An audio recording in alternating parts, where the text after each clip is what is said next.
Hello, नमस्कार. कसे आहेत तुम्ही? तुम्ही खूप छान मस्त आणि मजेत असाल.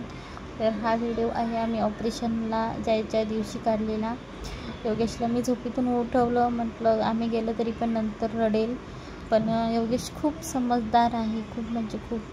तर चला आम्ही त्याला उठवत होतो, कारण त्यांचं पण मन लागत नव्हतं, ऑपरेशनला जायचं होतं म्हणून.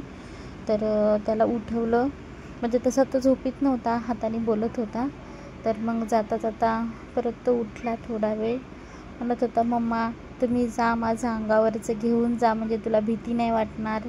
असं खूप छान आहे योगेश, म्हणजे सपोर्ट करतो तसा. तर माझं पण मन लागत नव्हतं, कारण मी पहिल्यांदा 5 वर्षातून त्याला सोडून जात होते, त्यामुळं त्याला पण रडू येत होतं आणि मला पण येत होतं. तर मग परत उठून बसला. आम्ही जायच्या टायमाला म्हटलं आईस्क्रीम वगैरे खा. तर त्याची पण इच्छा होती यायची, पण हॉस्पिटलमध्ये कसं घेऊन जाणार ना बाळाला, त्यामुळं मी त्याला थोडं समजवलं वगैरे. तर रडत होता. म्हणत होता दादाला सांगतो की मला आईस्क्रीम वगैरे दे म्हणून. तर आम्ही म्हणजे असं म्हणजे ऑपरेशनला जायचं आहे त्याला, त्या दिवशीच आम्ही सांगितलं आणि आमच्या घरी पण कोणाला नाही सांगितलं.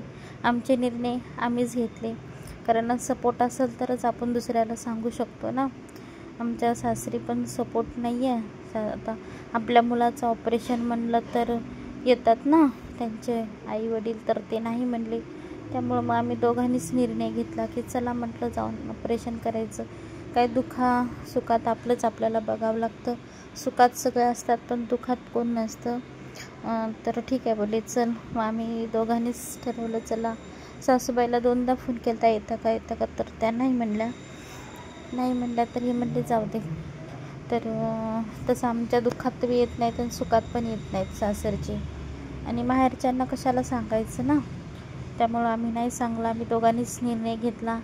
फायनली आम्ही चाललो आहेत ऑपरेशनला. योगेशचं पण नव्हतं माझं त्याला घरी ठेवा, कारण पहिल्यांदाच योगेश आमच्यापासून लांब जात होता. ते पण बोलत होते घे, बघूत जे व्हायचं ते, रडत नाही काय नाही, तो खेळतो असा पण. तर मीच म्हणलं हॉस्पिटलमध्ये कसं घेऊन जाणार ना त्याला.